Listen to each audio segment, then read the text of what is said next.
Il mesura la muraille et trouva 144 coudées, mesure d'homme qui était celle de l'ange. Apocalypse 21, 17.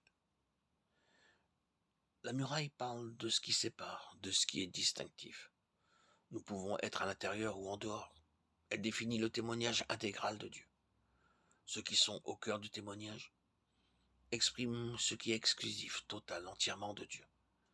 Dans cette merveilleuse vision, la muraille qui entoure la ville d'or pur donne toute sa signification à la gloire de la nature de Dieu, exprimée en termes de pureté, de jaspe, de cristal, de verre pur et transparent, attestant qu'il ne se trouve aucun mélange, ni dissimulation, ni ombre en lui.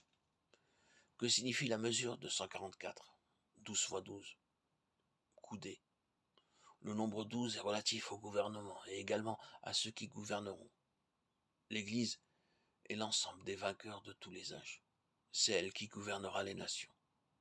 Apocalypse 2, 26 et 21, 23, 24. Ils sont un symbole, les feuilles de l'arbre de vie qui serviront à la guérison des nations. Apocalypse 22, 2.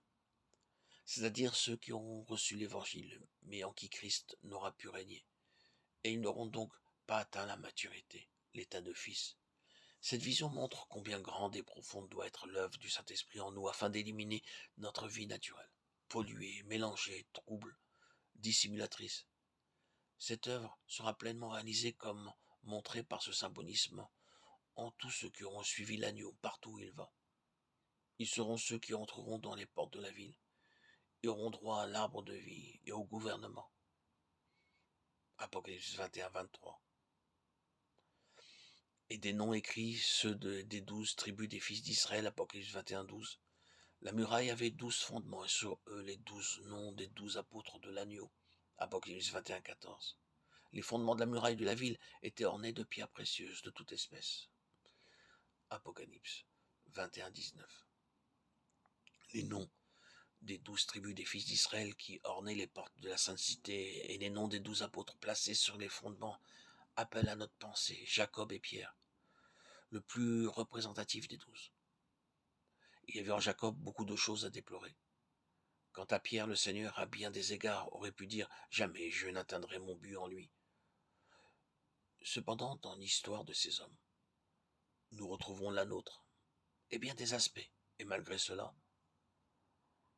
en dépit de tous ces handicaps, nos faillites et nos manquements, Dieu est déterminé à faire de chacun de nous, racheté par son sang, une partie de sa glorieuse cité.